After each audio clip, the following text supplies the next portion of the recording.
How many points will the Tampa Bay Buccaneers score? How many quarterbacks will throw for 300 yards in the Super Bowl? We'll tell you right now on Fantasy Football Today in 5. What's up, everybody? Counting down to the big game, Super Bowl 55, coming up this Sunday. Dave Richards going to be watching. I'm Adam Azer. We welcome you to Fantasy Football Today in 5, a podcast to get you caught up fast on the news and advice you need to know. Follow us and stream us on Spotify. All right, Dave, we're going through your favorite props for the game.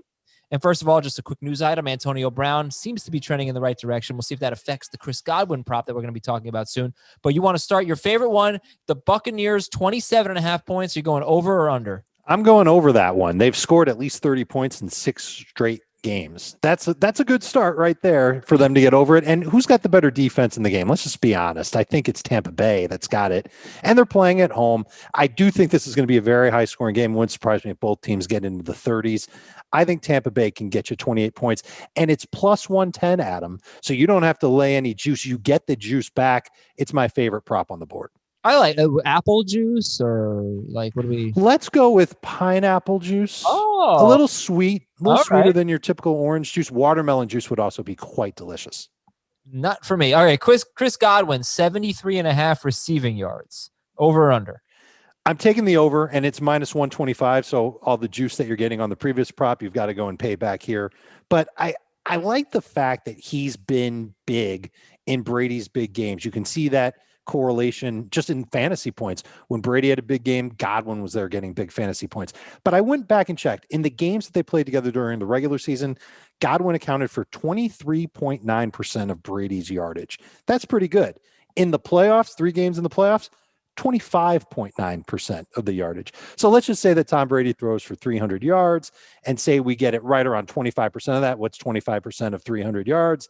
It's more than 73.5 yards. I think Godwin can do it against this Kansas City defense. He's gone over in 4 of his last 5 games. The exception was 4 catches, 34 yards at the Saints. And he also went over 97 yards in the first meeting against the Kansas City Chiefs. Travis Kelce over 7.5 receptions. Dave likes that one. We keep talking about that one. He's been over that in, I think, 9 of the last 10 games. So Dave likes Travis Kelce over 7.5, but one that's a little bit more fun. How about both quarterbacks throwing for 300 yards? That is plus 170. And it's interesting because the over-under on Patrick Mahomes passing yards is like 330. It's way up high. It's almost a certainty that Mahomes, unless he gets hurt, is going to get over 300 yards. So I look at this prop as, will Tom Brady get over 300 yards? And I think that the answer to that question is yeah, because this is going to be a high-scoring game. And we already talked about how Kansas City's defense not quite as good as Tampa Bay's. And I've gone back and I've watched that first game between these two teams. Brady was accurate for most of the game. There were passes that were dropped just out of reach of some of his receivers. I think they can correct that in this game. Antonio Brown is certainly more in the swing of things than he was when they played prior week 12.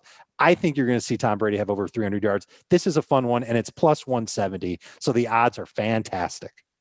Yeah, Mahomes with that 330 or 332. It's somewhere around there. 334.5. All right, it's going up a little, I think. He's under that 4 games in a row.